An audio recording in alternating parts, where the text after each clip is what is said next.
उबटन, कहीं छूट सा रहा उपटन। प्राचीन काल से ही उपटन 16 श्रृंगार के प्रथम चरण में शामिल रहा है, जो अब धीरे धीरे चलन से गायब होता जा रहा। कभी दिनचर्या में शामिल रहने वाला उपटन आज बाजार की भेंट चढ़ चुका। पर मेरे लिए नहीं, मेरे लिए तो यह उपटन आज भी एक अच्छी सहेली की तरह साथ है। दौड़ती भागती जिंदगी में किसी को फुर्सत ही नहीं जो उपटन की सुध ले, उसे अपनी लाइफस्टाइल में शामिल कर बाथरूम में भरे महंगे प्रोडक्ट को टाटा बाय कह दे।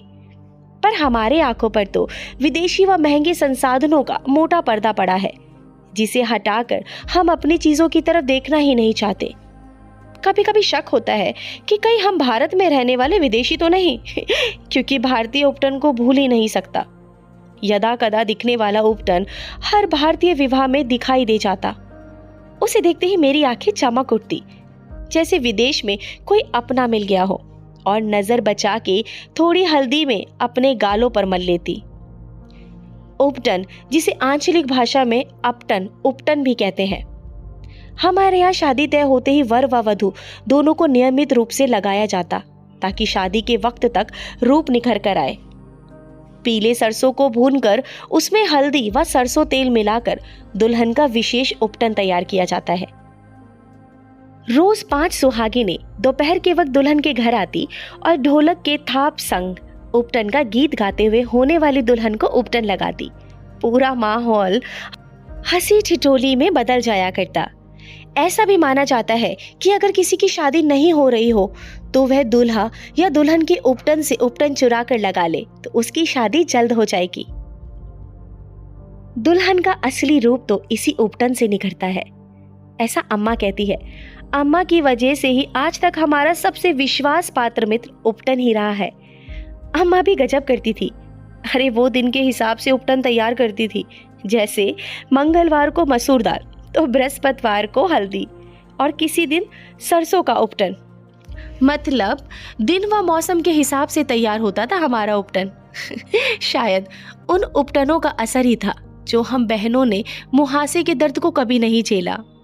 हम पूर्विया लोग भी ना थोड़े अलग मिजाज के होते हैं, थोड़े अतरंगी से थोड़ा अल्हड़पन लिए, और सबसे अहम बात, हम हर चीज के लिए बाजार का मुंह नहीं ताकते, क्योंकि अनगढ़ता ही हमारी खूबसूरती है।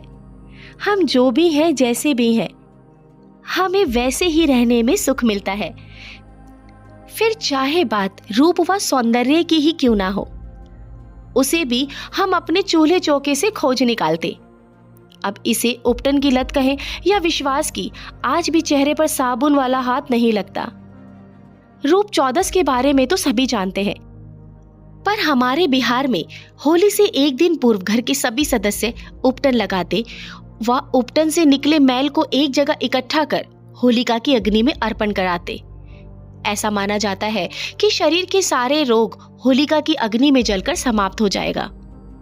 दरअसल इन छोटी छोटी बातों के पीछे वैज्ञानिक कारण छुपे होते हैं, पर बाजारवाद की आंधी में बहुत कुछ खोता जा रहा है, और विडंबना देखिए कि उसे वापस लाने की हम कोशिश मात्र भी नहीं करते।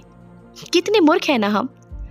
अपनी आय का एक बहुत बड़ा हिस्सा जिसके लिए बाजार में खर्च करते हैं, उसके बदले में आखिरकार हाथ क्या आता है?